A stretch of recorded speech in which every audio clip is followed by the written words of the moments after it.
So good afternoon. This is your Councilwoman of the 4th District, Councilwoman Ty Atkins, coming to you with another edition of the Table Talk Session with Ty.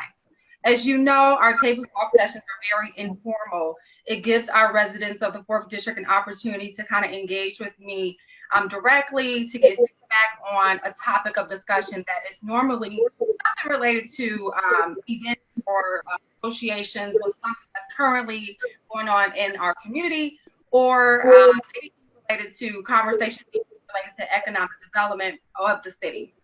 So for this particular session, I did want to, for one, just kind of give you guys some updates in terms of questions that have been coming my way. And then the latter part, which would be the majority of this meeting, I wanted to take a time to focus on us becoming informed as citizens of this community. There is a very important topic that is festering within our community, specifically related to our Gary Community School System. And it is important, as a leader of the 4th District, that I provide you with ample opportunities to become informed. So this is an avenue to do that. And joining me today, we have a number of members from the Gary Community School Corporation staff, and I will introduce them at that point. So I'm actually going to try to pull up this session on Facebook as well, so that I could see if there's any questions that should have been submitted to review during this time. So again, as a reminder, what we did in the sessions prior to, we have guided conversation pieces where I would utilize feedback from the community, as well as some probing questions that I might throw out there. But the point is for you guys to actually engage directly with me, and so you navigate the conversation. So I will go on our Gary Common Council page to see if we are there. And it looks like we are not there. I do not see us on the Gary Common Council page. So if whoever is hosting, I am still seeing a message on Facebook that's saying that we will be going live shortly. So if someone who is monitoring this could give me a quick chat to let me know when we will be going live, so that I can share that and get engagement from that would be great.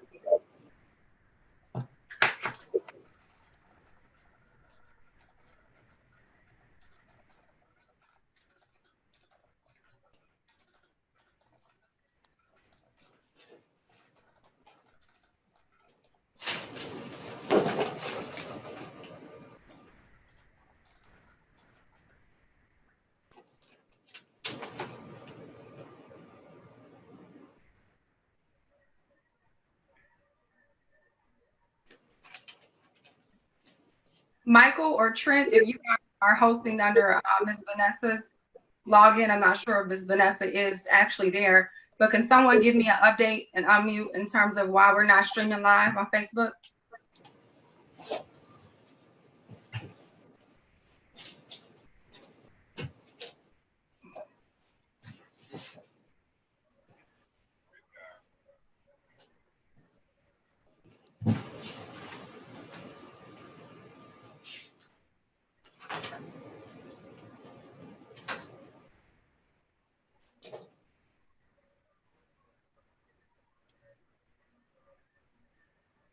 Okay, I'm not gonna wait too long or not. And that was a large piece of this engagement activity, utilize Facebook to receive that information. So we'll proceed. So I wanted to give the constituents information in terms of how to become informed as it relates to your questions and concerns regarding your community.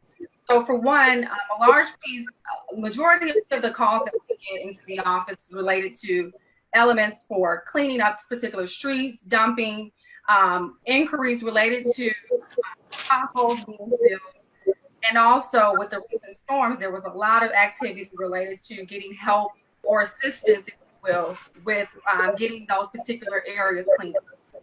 Those are concerns that myself and my colleagues, as your council representatives, can help navigate. However, the proper way and the proper departments that are in charge of getting those particular cases cleaned up or addressed are those departments under the city administration. As your general service, as your code enforcement, as well as the building department. So I want to encourage you guys to utilize the 311 system as a method to get those direct concerns to the proper channels. Of course, you can always utilize someone who can kind of advocate for that, but the end result is me forwarding that information to those proper entities. And whatever we can do to streamline the process to make sure that the 4th District is and continues to be a priority in those particular efforts, I want us to do that in the past. So the way that we get effective attention to the RDs in the 4th District is by utilizing the proper channels. I do try my best to utilize my own, I guess, eyes, if you will. So every other week, I do drive the district, and those particular concerns, I understand that we are resource constrained on the administration side. And so whatever I can do to kind of put some additional eyes out there, I do take note of that. And I had been sending a collective in the form of an Excel sheet, color coded, I might add, right, to address the particular categories of those concerns. So I would do my best to try to follow up, but I want us to be informed in how to properly utilize that process. So utilize the 311 system by calling 881-1311. Of course, there is an app. And from what I hear, the app has been updated to allow for a more user-friendly interface. So for those of you who do have that capability on a smartphone, I want you to make sure that you are engaging with the app. And again, feel free to give me that feedback to give to the administration if in fact there are any issues when you do try to use that process. So I'm just checking Facebook real quick to see if we are live, and I don't think we are. Okay, so we're going to handle that for next time. So what I am going to do right now, I think there are some more people on the call from Garrett Community School Corporation who I do not have their contact information for. But first, I do want to give a shout out to my 4th District principal, I should say. Principal Golston is on here representing Williams Elementary School, which is located in the heart of the 4th District. We do have 2 Garrett Community Schools located in the 4th, in addition to Williams Elementary. Bethune, which is still strong and vibing within our community, is also nested within the 4th District. So it is important that we advocate for our children. I will go ahead and align my support on this particular call or interface that I am for the referendum. So this portion of the program, like I said in the beginning, I wanted to receive questions about becoming informed as it relates to the day-to-day of the community, but I also wanted to use this time to get you all informed in an important manner that is festering with our community that needs your attention come November the 3rd. So thank you for joining, Principal Golston. I appreciate it. Nice to see you. Also joining us today, we have Ms. Kershell Hobson, who is a Westside graduate, proud product of the Garrett Community School Corporation, and currently the Director of Secondary Instruction for Garrett Community School Corporation. So thank you for joining us as well, Kershell. Yes, indeed. Good evening, everyone. Good evening. We also have Ms. Melissa Jones, who I believe is the HR Director for Garrett Community School Corporation. So thank you for joining us. I think it would be good to have some insight, because a lot of the questions that we have received, and feedback as well, not so questions, more so just comments, right, has been about previous, and I'm not sure if this would be a question from an HR perspective or possibly from a teachers union perspective, but historically, teachers have been let off and et cetera. So I will explore and probe in those particular questions to get your genuine feedback related to that as well. So thank you for joining us, Ms. Jones. Good evening, everyone. We also have, I believe, let me make sure I pronounce it right. Is it Quafo Bradley? Quaflay. Quaflay, beautiful. Okay, so Ms. Quaflay Bradley, who is also a principal, but I don't have the school. I'm at Bailey STEM Academy, and I'm also a proud graduate of Horseman High School. Oh, Horseman. I heard Yes. that was in Gary. Thank you for joining us. No, I'm a proud West Side. You probably could tell from my campaign colors, right? But no, great. Thank you for joining us. So Principal Bradley is the leader of the Bailey STEM Academy, right? Yes, Located absolutely. in the heart of the 6th District. So we appreciate you joining us as well. And lastly, I have Mr. Jerome Nelson as an individual who was supposed to join us, but I don't think that he's on here. Okay, all right. So it would be good, just to give you guys a heads up, this engagement is to engage those who utilize social media. So a long part of the demographic of the 4th District, which is the largest district in the city of Gary, is an older demographic who does not, they were front and straight up with me. They do not utilize social media, but this can still serve as a tool to not only reach the 4th District, but those others who will be on our social media platform as well. Okay, so I think I missed somebody who's also joining us. It looks like we have Principal Naomi Kinsey, who is on the call from Beveridge Elementary School, right? Okay, so I think Beveridge might be in the 2nd District. Where is Beveridge located? It's on 1234 Cleveland. Yes. Okay, great. So thank you so much for joining us. So we do have some 4th District representatives. One of my precinct committee persons is here, so I always like to acknowledge any elected official that we have joining us. So thank you so much, Marion Ivy, for joining us as well. So I wanted to start the conversation, and if it's not, it won't be directed at anyone specifically unless I feel, and I might call you out, but please feel free to join in. I think a big piece of first to start the conversation is just explaining what is a referendum. So some, people don't even understand what that means and the definition of it. So from a simplex standpoint, I can give the definition to those who might be watching. Referendum just stands for poll, right? And so it is just an opportunity to poll for support as it relates to something that will be implemented at a legislation level. So that is the definition, legislation meaning law. So the referendum related to Gary Community School Corporation is a question that will be on your ballot November the 3rd. Well, it will ask you if you will be in support of receiving an additional tax, which will be a minimum tax, to you as a taxpayer within the city of Gary in an effort to support budgetary concerns for the Gary Community School Corporation. It's no secret, I believe since 2017, which is before I actually came back to the city, but I was well versed that there was some issues related to a takeover per se by the Indiana State Department of Education, which I believe, and correct me if I'm wrong, anyone from Gary Community School Corporation, which is managed through DUAB through MGT.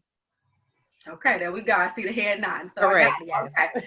So over the last 3 years, yes, they have been managed under the emergency management situation, but that all has been in an effort to get us in a better place. It has not. The intent was never to continue to have a continuation of a takeover. The intent was never to, put our students, and I should say, as well as our staff, our community members that are supporting the Gary community system in a position where they had no power or no means to recoup. So this was a strategy of recourse, not a strategy to put a Band-Aid on a situation, but to reinstate and reinstall for better position. So in my interpretation, this element of a referendum is to continue to push to that end result and that end objective.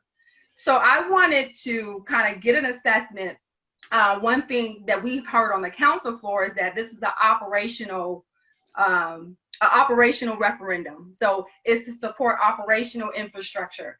So if you guys could take that and put it in layman's term in terms of how could someone, a regular citizen interpret that and understand and make it more relatable. So I'm gonna give it to Ms. Hobson, if you will. Okay, I can take that one. So basically, school districts operate off of two separate funds. The first one being the capital fund. That fund is already basically in place with the use of House Bill 1065. And you'll see around our school district now, there's painting and things going on. Boilers and things like that are being fixed. Those are the types of projects that the capital fund takes care of.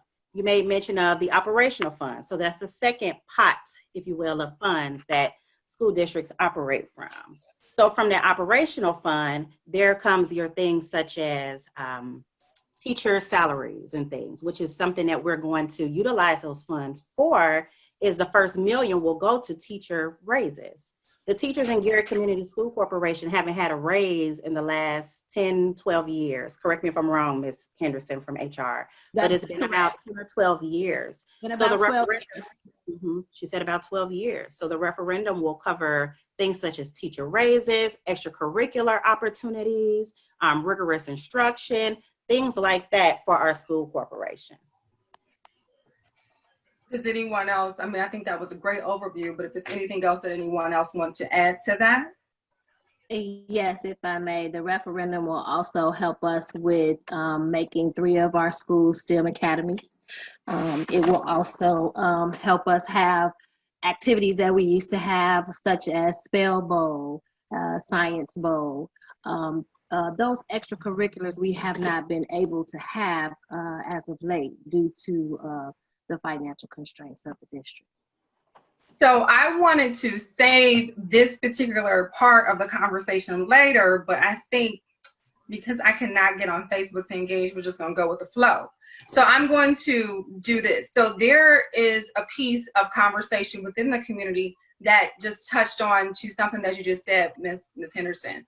So you stated that, one of the pieces is to possibly bring on 3 STEM academies. And I don't want to gloss over that, because a large part of the conversation is we understand that this supporting, the increases for staff and teachers' raises, which is a great thing. My background outside of the council is more on the corporate side. And let me tell you, I get a year-over-year raise based on performance, 20% to be exact. So I understand what the changes in cost of living, et cetera, and then your motivation to deal with a lot of the additional factors that come up, in that particular industry, in the education industry, warrants more than just a 12-year, every 12-year raise, if you will. But a lot of people do not have the trust in the Garrett Community School System. And that's just being straight up. And I did share that with Dr. Page last week, I think, or 2 weeks ago, when we had our committee meeting on the council, excuse me. And I think a large part of that is what we're trying to do right here, because there's a lack of informed, and people get their information on Facebook. So that's why we're trying to utilize this platform to give the facts, right? Or people get their information from a paper and don't understand that a paper is the opinion of the person who, wrote the article. And they sometimes put in facts, but it's how they interpret those facts, right? That is communicated.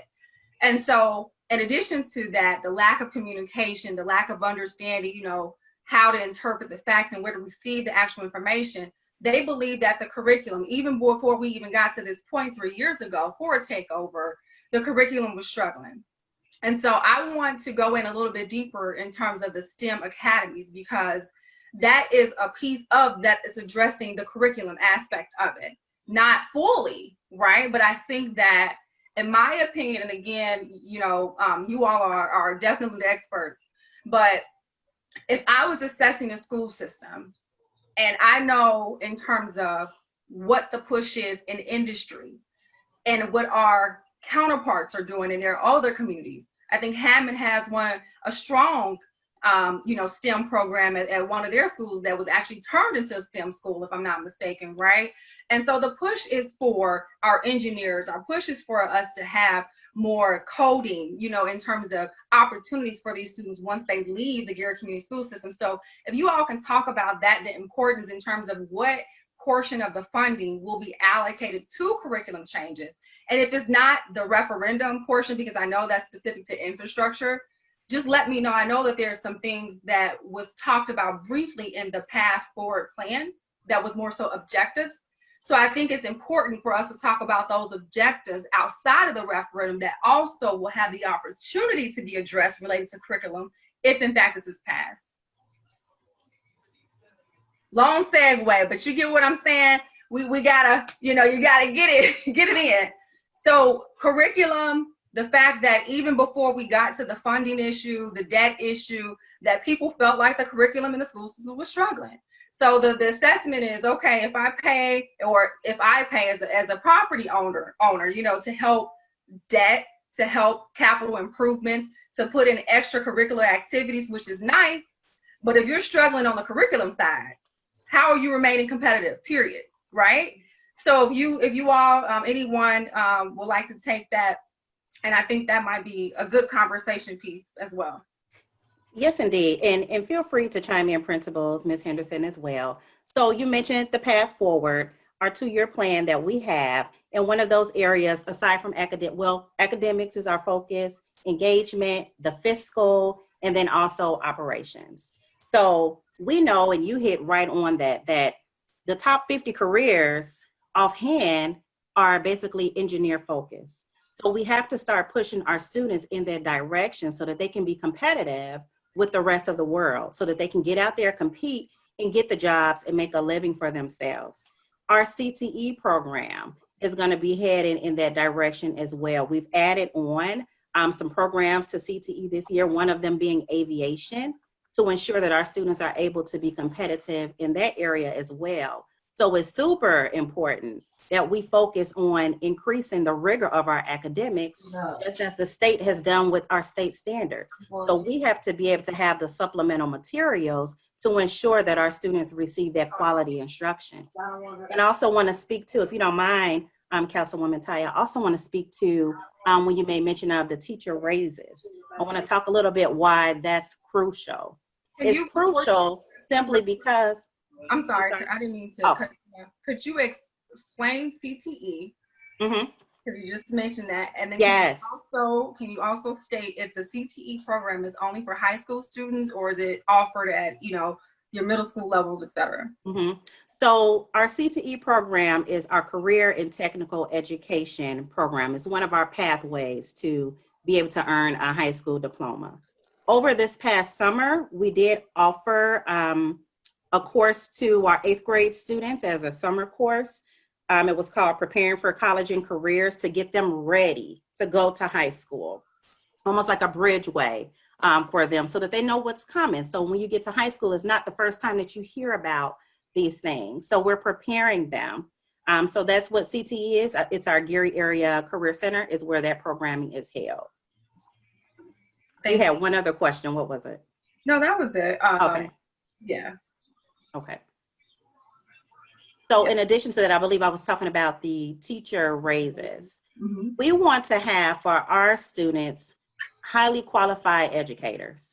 And the best way to do that is to be able to be competitive with the surrounding districts. And I know this is your area, Ms. Henderson, but to be competitive with the surrounding districts. Our teachers haven't had a raise in years. So oftentimes what you'll see is when teachers graduate from college and they're ready to look for a job, they're going to the surrounding districts because they're paying more. So this will give us an opportunity to be able to compete with the surrounding districts so that we can obtain some of those highly qualified staff members for our students as well. So if I can add to the teacher scenario that Kershell is speaking of, because they haven't had a raise in 20 years, we have not been able to utilize the teacher salary schedule. And in that teacher salary schedule, teachers would get a bump based on years of service, and they would also get a bump based on their educational attainment. So as we're hiring in new teachers, we have a minimum that we can pay because they haven't had a raise in 12 years. So a teacher coming to Geary Schools, regardless to whether you're a first-year teacher or you're a 10-year experienced teacher, the amount is still the same. So that starting rate is $40,500.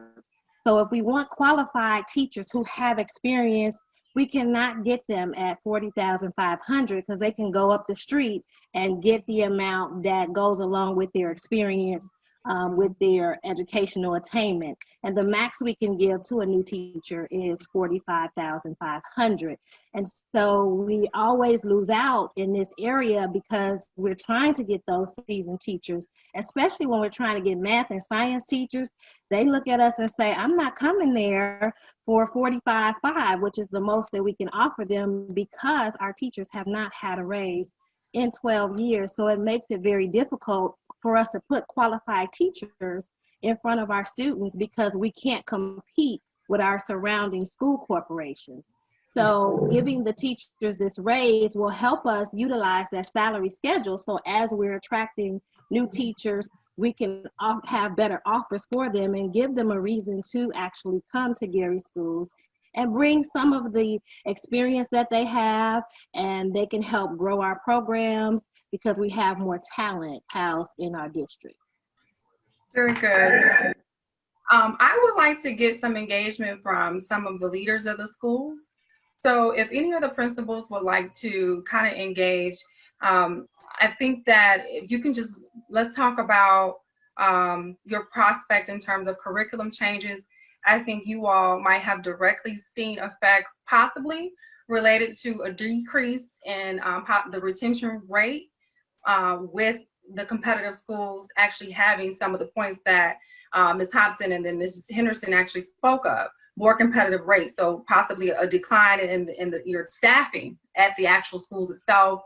Possibly as a parent, you know, parents may have removed their children based off of other competitive initiatives. So I just want to kind of get your feedback in terms of, other than the salary aspect, what are the other benefits that you feel that you can speak to, like the parent, in terms of why they should support the referendum?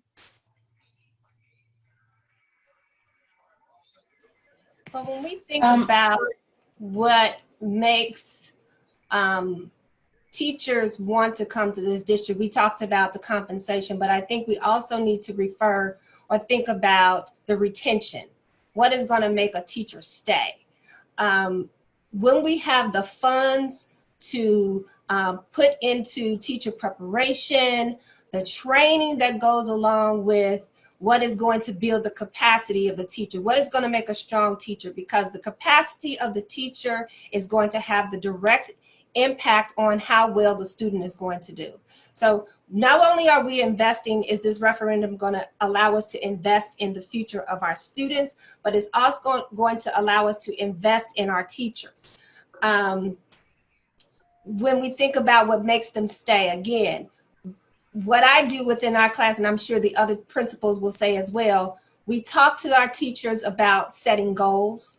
We provide our teachers with the training. This is one of the first years in many years where we've actually had the opportunity to place teachers, giving them training, not only in just the curriculum, but we're talking about cultural competencies, things that will relate to students' social emotional learning. Those things that before we can get to the academics, there's some foundation there that we need to relate to students. We're talking about rigor, relevance, relationships. All of those things are important when we talk about what's going to help our students be competitive in the 21st century beyond, okay?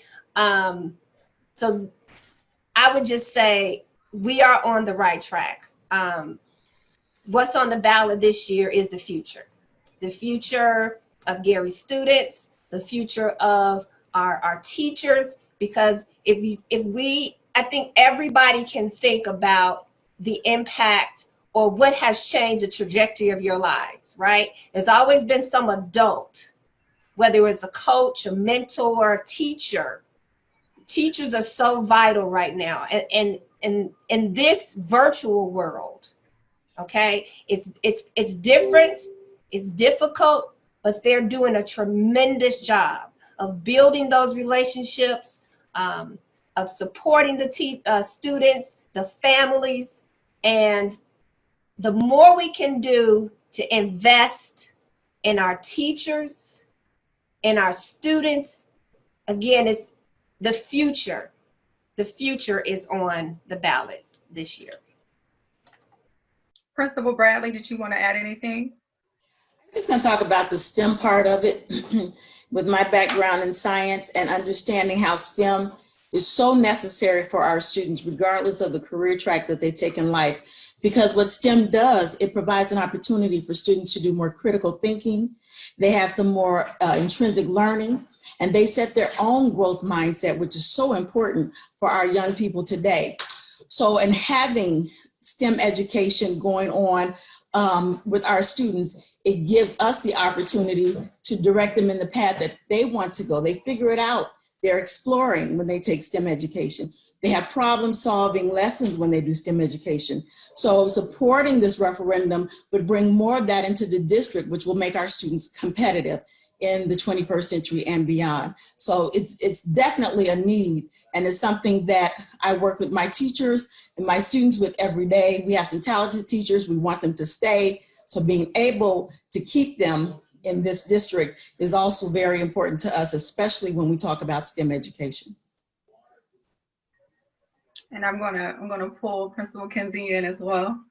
Yeah, so just to, kind of reiterate the same messages, is just, I think about, as Ms. Golston said, I'm a graduate of Banneker Elementary, Tolliston Middle School, and Westside Leadership Academy. And throughout that time that I spent in those schools, reading, writing, and arithmetic were very important. But the things that I remember most are the Spanish club, the art club, radio and TV, all of the things that have been kind of stripped away from our students. So those things, and they're not just stripped from the students, they're stripped from the teachers. The teachers have passions outside of, just their teaching. They love teaching, and we see that on display every day. But you have teachers who are photographers, gardeners, artists, and they do not get to pour those things into the children.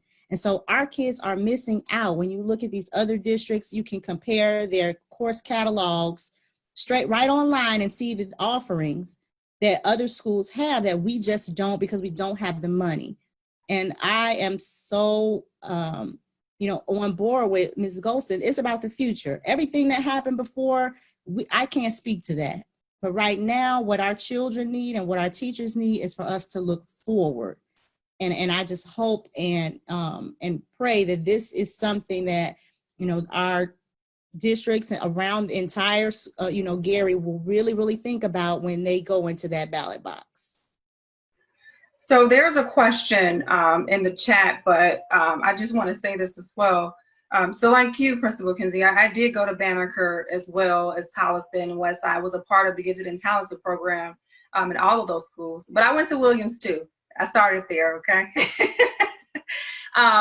But when I think about the extracurricular activity, I really feel like that was creating life skills.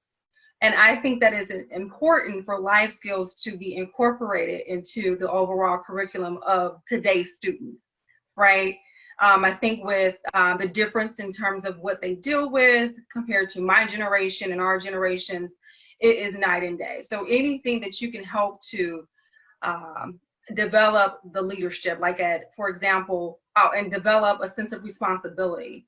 At Banneker now, the class that we took on lunch hour was Latin, right? But it was the responsibility to show up and perform on lunch hour for Latin.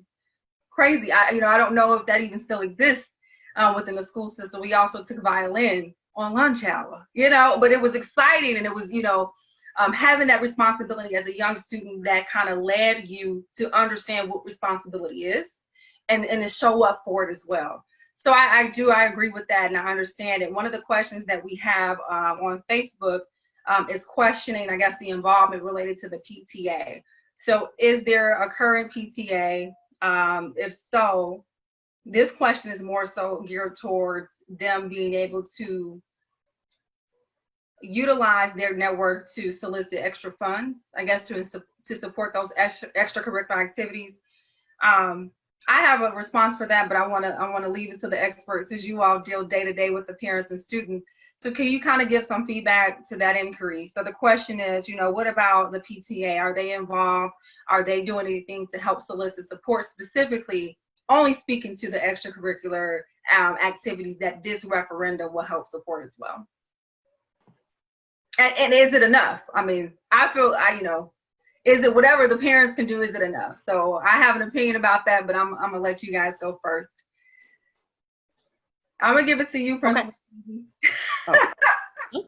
So I would say, that we can always use more parent support.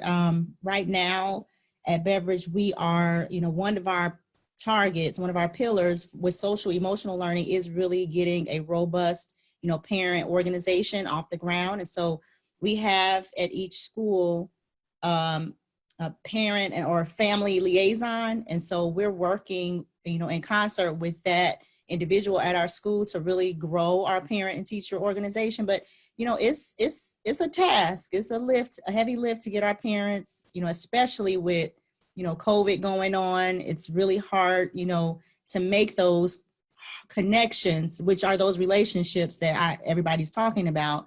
But, we're working on it, and we're hoping that eventually, once we get past this area where we can't, really get together like we want to, that we can really kind of grow that organization. Because I do feel like that's one of the ways that we can really get things off of the ground, if we get our parents to buy in.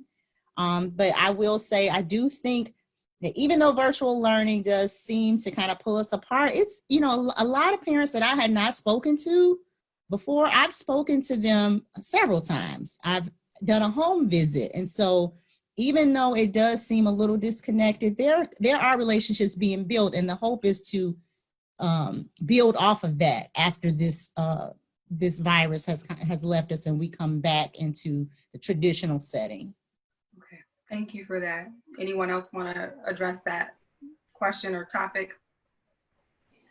Well, we are just in the beginning of forming our PTA. This is my second year as principal at Williams, and I am really just excited. I love communicating. That's one of the perks of being a principal. You get to deal with the students, but also connecting with families. I love it so much. Like Ms. Kinsey said, making home visits. I get to Skype into the classrooms, and we call our parents the co-pilots because they're right there helping with that virtual learning. So it's been as challenging as it has been. It's still, we've seen some bright spots with parents being ultra focused on what is happening in the school. So we are starting our PTA. If I have any Williams families out there, you can reach out to me because we are just getting it on the ground right now. So yes. Well, I will give Ty's touch, as I like to call it, to that particular question or concern. I think that one thing that I feel that we have a need to fix is a sense of community. So even though that question is geared towards PTA, in the communities that I have lived in outside of Gary, the PTA does not only involve those members who have kids at schools, okay? And usually it is one particular school within that community, so it's even easier to get connected to what's happening.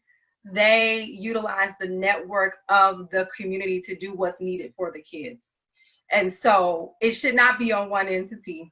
And I think that within our city, we lack the feel of community. It's different silos, right?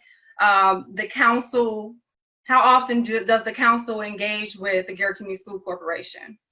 How often does those two entities engage as it relates to our students with the administration?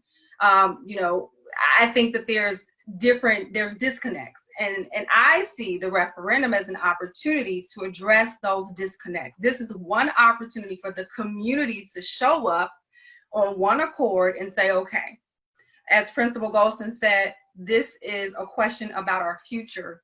I like to say that this is also an opportunity of hope. If you have hope in your community, if you have hope in the staff and the teachers who are teaching your students, your children, right? This is an opportunity for you to say, okay, I support you. I'm not a part of the PTA, but I support you. You've got my buy-in to help address funding for extracurricular activities, supporting you as a teacher to help your salary increase so that you are feeling wanted and welcome in my community. So I want you to stay here and engage within our students, right? So I'm hopeful for that opportunity of improvement. So I am launching the Choose Hope program in support of this particular referendum starting tomorrow. It will be a social media push, and within the 4th district, we will be yelling, yes, we choose hope. We vote yes, we choose hope. So that is my way of looking at it. So when Principal Golston said, you know, on the ballot is the future, I'm like, yes, that's it. So not saying that, you know, the PTA is not involved, but I think there's struggles there. Again, I'm not a parent. I don't want it to seem as though I'm coming from the area, but what I do see is the lack of community. And I do know that the parents who are involved, I think it's a small group that's trying to do a lot. And so this is an opportunity for the outside community to come in and support the PTA, as well as existing infrastructure that's already there for these students, right? So to that comment on social media, I just wanted to kind of give my insight as a community leader as well. Councilman Atkins, you are absolutely correct. We do need that community involvement, that parental involvement, and we need to reach out to the community and parents to say, come on in, you know, be a part of our district, be a part of our school system. You are important to us, your children are important to us, and we want you to get involved because the kids are looking for those social outlets. And right now, we don't have a lot of outlets to offer But I'm them. on another Zoom call, so let me call you back. Their social, emotional Okay. is not being attended to because they don't have that outlet. They go to school, they do work, but they don't have those extracurriculars, like you said, to give them other things to do, like play the violin. I mean, our kids deserve the same things the kids down the street get. So we really want to get those students, parents, and the community involved in all of those wonderful things that we can offer as a school district. So perfect. And of course, we're aligned. But I also want to play devil's advocate, okay? So there was some concerns, and not even concerns, I guess statements that I think that if we have an opportunity to address it, if you don't feel, you know, in the appropriate manner to address these concerns, and that's fine. We can do it in our October 2nd meeting for the community. So I'm not well versed on this, but I believe in 2018 there was also a referendum attempt to support the Gary Community School Corporation, and this is pre-Senate Bill. I think it's Senate Bill, House Bill 1065, pre all of that, right? And so a lot of the feedback that I've heard from current advisory board members, is the appropriate term, from the school board, is that they are not in support of this referendum. And one of the main focus it was because of there being a lack of plan, and then also they make reference to the 2018 that I think that actually failed. So if anyone who is versed on that, if you can kind of give an assessment in terms of what was the question, or a summary of the question in 2018 in terms of what was the ask, and then the difference between that and then now. I'm not quite sure what the question was, but we did go after a referendum in 2018, and we had a group of people supporting that referendum at that time, but we came in pretty late to start pushing the referendum. I want to say it might have been late October, late September, that we actually start going out trying to share the information with the public. So we almost made it, but we lost by a small number. This time we have gotten out early, gotten information out. We've created a plan for what we're going to do with the funds. And so I think we have a better chance now because we have sat down and made a plan as to why we need the referendum, what we need the referendum for, how the funds are going to be spent.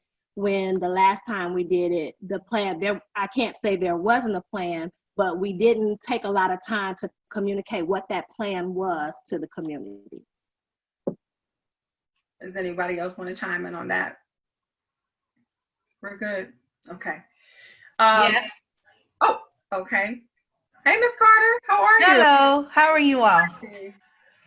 So I just want to say this is MGT that is really in control of everything. Yes, Dr. Page is kind of like the face of MGT, but it's still MGT that really has the last say so as it pertains to how the money is going to be spent. And I want to also say MGT has never been transparent. And so it's hard to trust that suddenly they're going to be transparent if they've never been. There's no history of them giving the information willingly to the advisory board, of which I am a part of. Also, I know Dr. Page has said that the money will not be shared with the charter schools. However, there's the bill 1065 suggests that we would have to share money with the charter schools. And even though she's saying, no, we won't, she is not the last say so on what happens as far as that goes. MGT is in Eric Parish. They are the ones who actually have the last say concerning that, and we need to remember that. Sure. So I think one statement that you said was inside of Senate Bill 1065, it states that funding will be allocated directly to Gary Community School Corporation and not charter schools. So just as a legislator, I would like to say that's law. So if it is written as such, it will be as such, unless a lawsuit, could actually instill of that. So any misperception, now I'll say misperception because it's written, in law, that funding will specifically go towards Gary Community School Corporation. I think that might be misinterpreted. I also would like to say in response to that, now again, I'm not Eric Parish, Eric or Kevin Parish, those individuals from MGT, I'm not versed on the historic relevance in terms of how they were in the past, et cetera. But I can speak specifically related to this and the plan and the referendum. So from my interpretation, which was given based off commentary from Dr. Page, not only in the public meeting at the Gary Common Council, but also at, I believe, 2 committee meetings that we have had, which also included Dr. Vernon Smith, who was also in attendance, who addressed some of those concerns.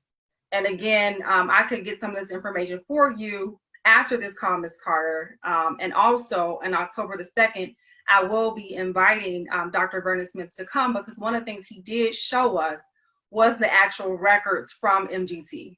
And he showed us the digression in terms of the debt that had been paid, because I believe, and you could correct me if I'm wrong, one of the concerns that the advisory board as a body might have had was they have been said, there was hearsay saying that there had been debt paying down.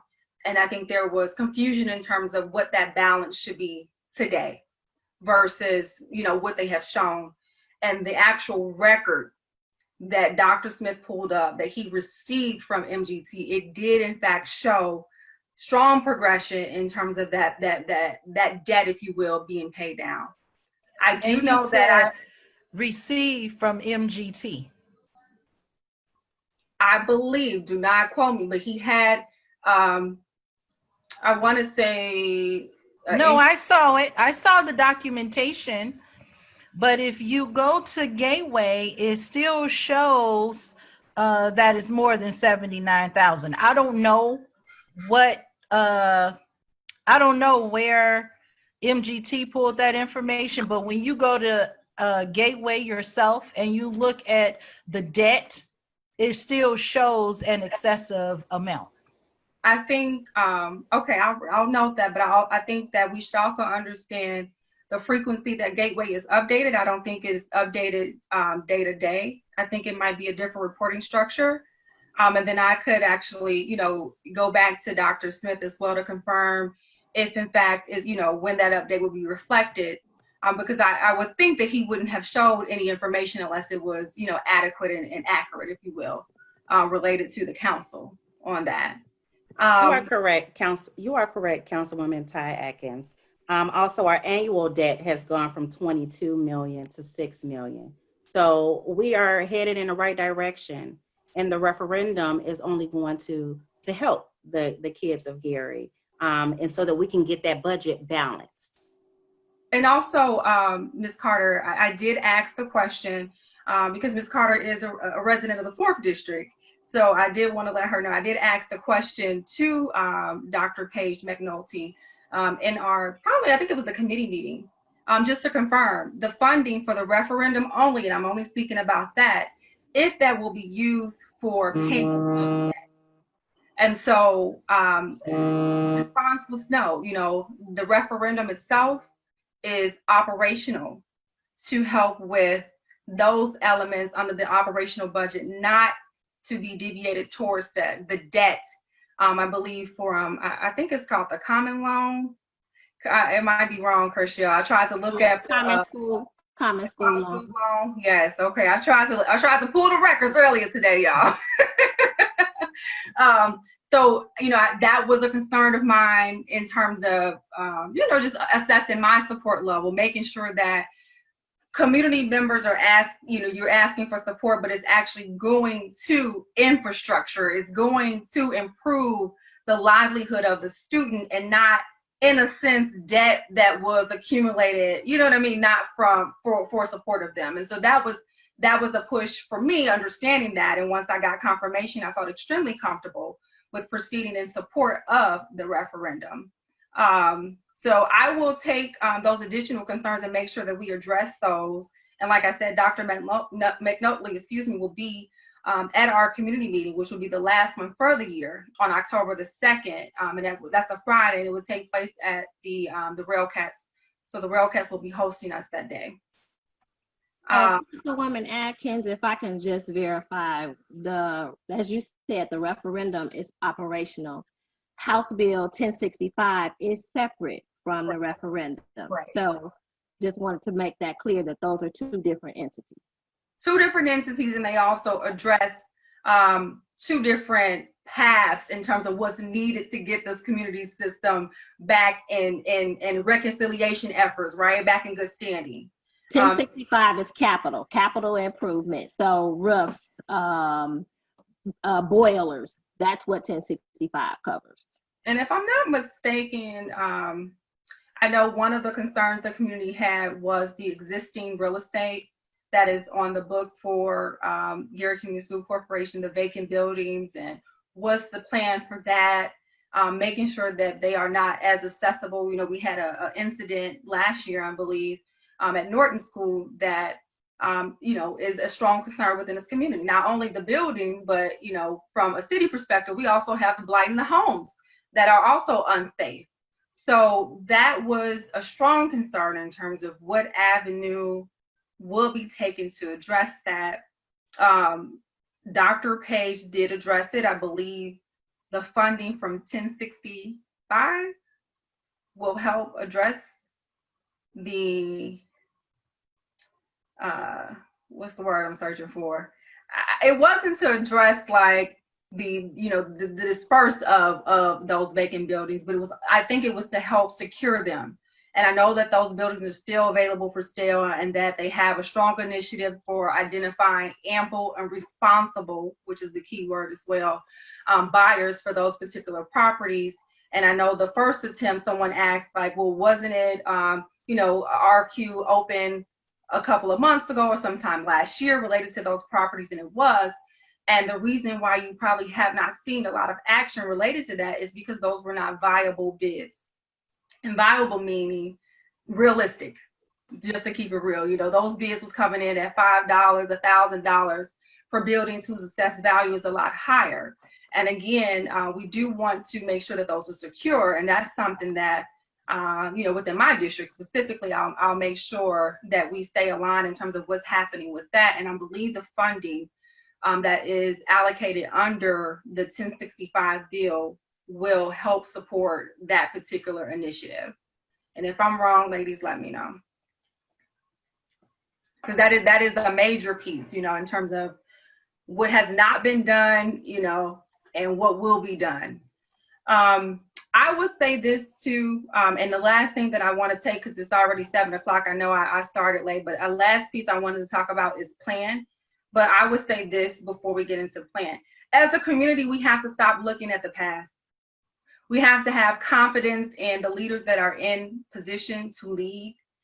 Now, the school system is different now, but you have legislators who have supported these various bills at the state level who you can hold accountable to ensure that they are working with Dr. Page and Community School Corporation and getting the insight that's needed and understanding what is done after this is, passed.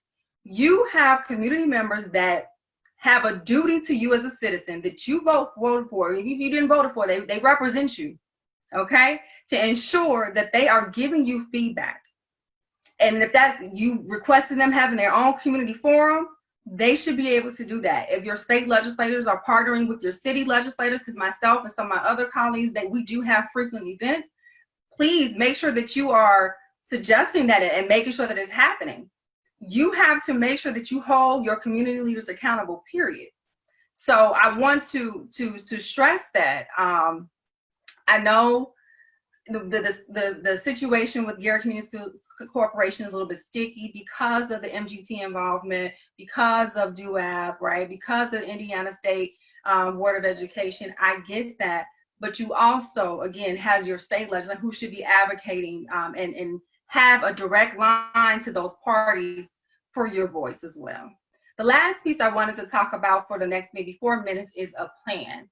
And this is a push. What's the plan? What we talking about doing this, that, and the third, but what is the plan? Because a lack of planning, we can have all the money in the world, but if you're not planning efficiently, it won't go far, if you say, right? So I would say that I know in commentary earlier in this conversation, Ms. Hobson mentioned, and I think I did, and she kind of chimed in terms of the plan, the path forward plan. So as it stands right now, the way that you can assess that, and this is becoming informed, people, you can assess that by going to the Garrett Community School Corporation website and downloading it. I believe there is a direct header that says like the plan, to move forward. And once you select that, there's an ability to download it. It's not long, it's only about 7 or 6 pages. And within that, there are the 4 pillars that Ms. Hobson mentioned. You're talking about the path forward? Correct. The path forward. Yes, the path forward. And so within that, it talks about engagement. It talks about, Kirstel, help me out now. It's engagement. It is Academics, you're correct. First and foremost, academics. There's an academic plan included in there. And it also talks about how can we tell that it's working. So all of that is included there as well, an assessment piece. And we will be reporting quarterly on our progress of the plan. Academics, engagement, fiscal, as well as operations are the 4 one of the things that I did read the plan, and I did bring up this question. This is for my community members to the leadership. It's more of an overview at this point in time, and there are specific objectives under each pillar in terms of these are the targets, this is where we're trying to go.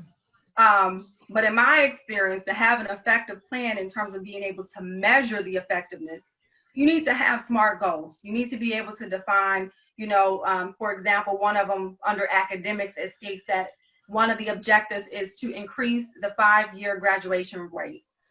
So increase it what? Increase it 10% over the 5 years, increase it. So I did get confirmation for each one of the pillars, each of the objectives under the pillars, that the team will be formulating SMART goals to assess. And within the next, I believe, 30 to 60 days, that information will be provided for the community as it will be updated as well. So that was a big piece of my insight. I think it's great to have an overview and objectives, but for us to be diligent in creating new, working towards a better future, choosing hope and being able to assess that hope, we have to have measurable goals under those objectives. So those will be instated for the Garrett Community School Corporation. All right, it is 4 minutes after the hour, and I don't want to keep you too long, but I do want to give our representatives an opportunity. If I can have one from the leadership, either Ms. Henderson or Ms. Hobson, to give your lasting thoughts, and then also one of my principals to give your lasting thoughts as a plea to the community. Okay, I'll start. On November 3rd, the citizens of Gary will have an opportunity to say yes to the kids of Gary. And you have that opportunity to say yes by voting yes to the referendum. When voting occurs, the question will be last on the ballot. So if you just choose straight Democratic or straight Republican, you won't see the question. So you'll actually have to go through the ballot and it'll be the last question. And I want to read, if you don't mind, just a second, Councilwoman Ty, what the actual question will say. Yeah, go So ahead. the actual verbiage of the question will say, for the 8 calendar years immediately following the holding of the referendum, shall the Gary Community School Corporation impose a property tax rate that does not exceed 56 cents on each $100 of assessed valuation that is in addition to all other property taxes imposed by the school corporation for the purpose of funding teachers, instructional staff, student preschool, athletics, and extracurricular activities, student safety, and assisting with balancing the budget. Vote yes. Very good. Thank you so much. Real quick to that point, my seniors, I didn't go in detail related to that because they get on me about having social media stuff. They say they don't do that. So I was going to go in detail about the effect to my seniors in our October the 2nd session. It will be minimum to none if you are a senior and you have exemptions.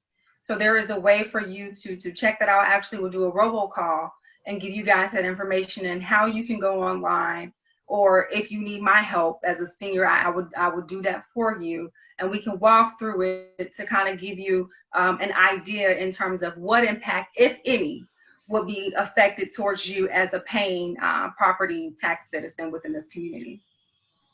Okay, I'm going to let all principals go ahead. I hope you all don't mind.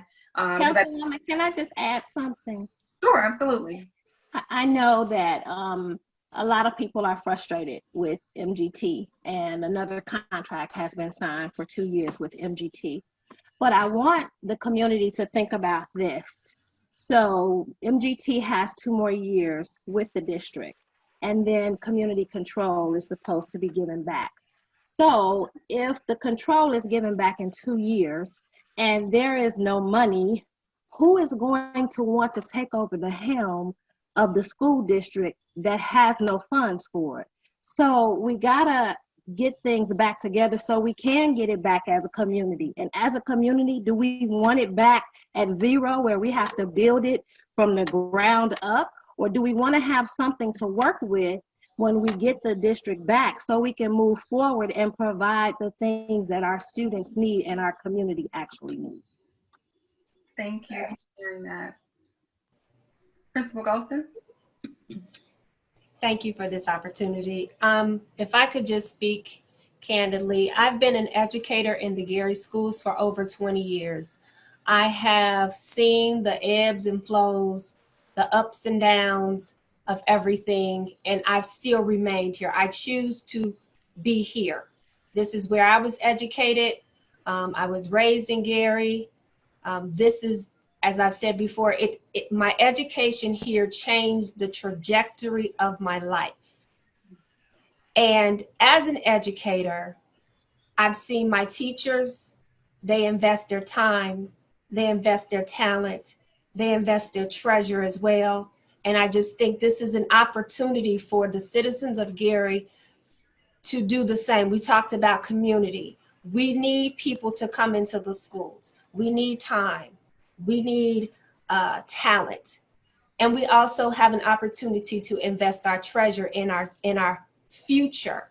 It's the future that's going to continue to hold up this city and make it become the bright symbol that it once was. I've seen it. I was a gifted and talented teacher. I was a regular ed teacher. I taught all kinds of students. And as I said before, I choose to stay here.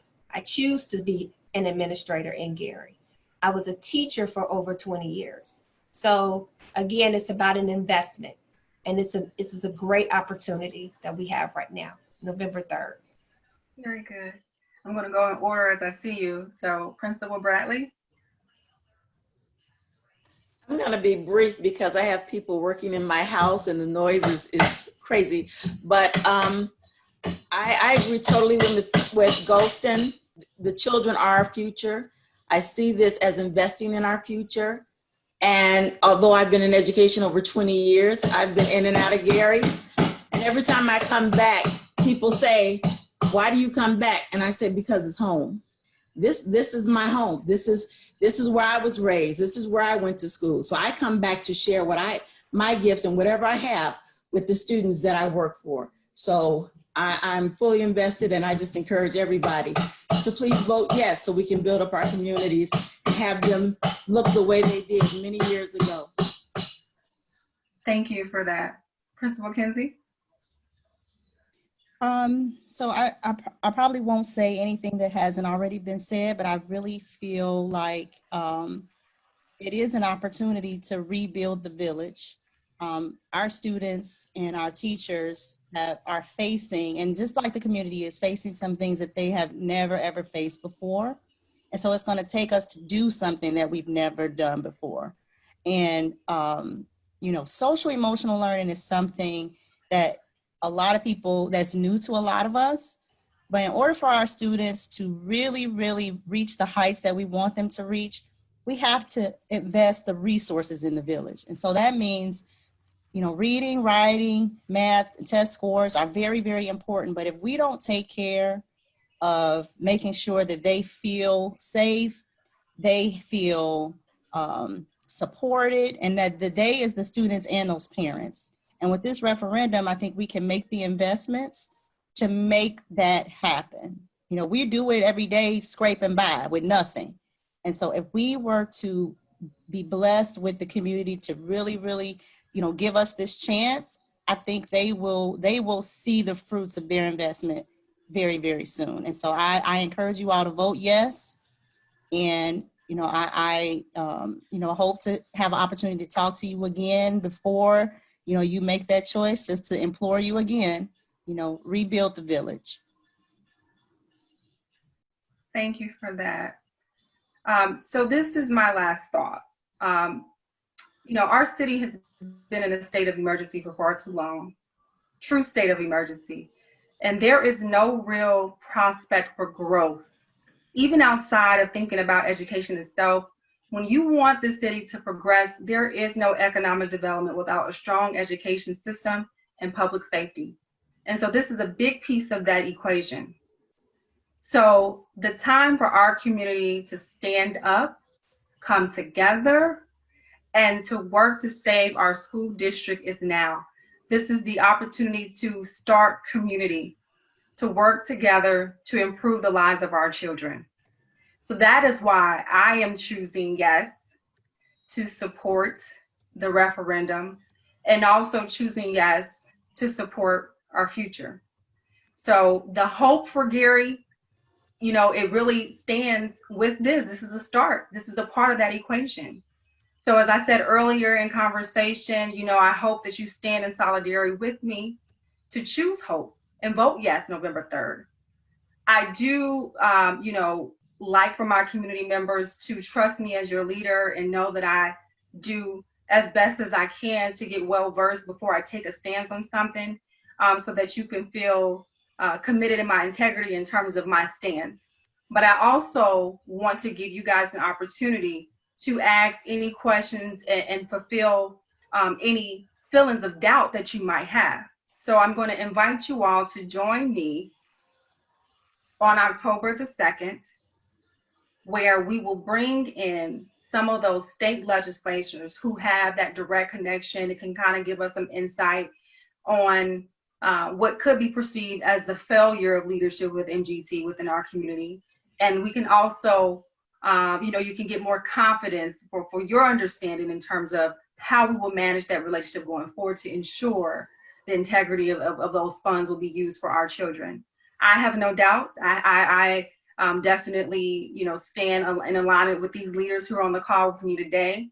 Especially, I could speak to Ms. Hobson. I've known her for a number of years and trust that, you know, she is not only doing what's best for this community, but also for all students within the Gary Community School Corporation, as well as the other members of the team as well. So again, please join me on October 2nd. Like I said, we will talk about the what if. Because one thing that we did not talk about today is, what if this does not pass? What would that look like for this community? What would that look like for our children? So I want to dig in deeper on that part, October the 2nd. And I'll bring food as well in case we go a little bit longer. So we'll have refreshments served. And like I said, the Railcast organization is hosting us. And so you would park off the 5th and Virginia street lots, and you actually go in the back area where I believe the old Diamond Center was located. We will have it on the stage in that big space to practice social distancing. Up until that point, feel free to email me any questions or concerns for consideration for that event. My email address is tadkins, it's ADKINS, @gary.gov, and I'll be sure to include that in our discussion panel on the 2nd.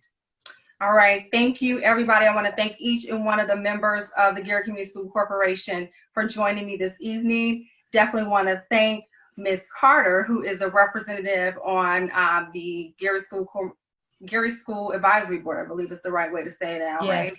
So thank you so much for joining as well. And I hope to address some of your concerns on October 2nd. So I hope you can come to that event. And also, again, all members of the community who tuned in via Facebook Live or with us today on the Zoom directly. Thank you and have a good evening. Take care. Have a good evening. You too. Bye-bye. Thank you for having us.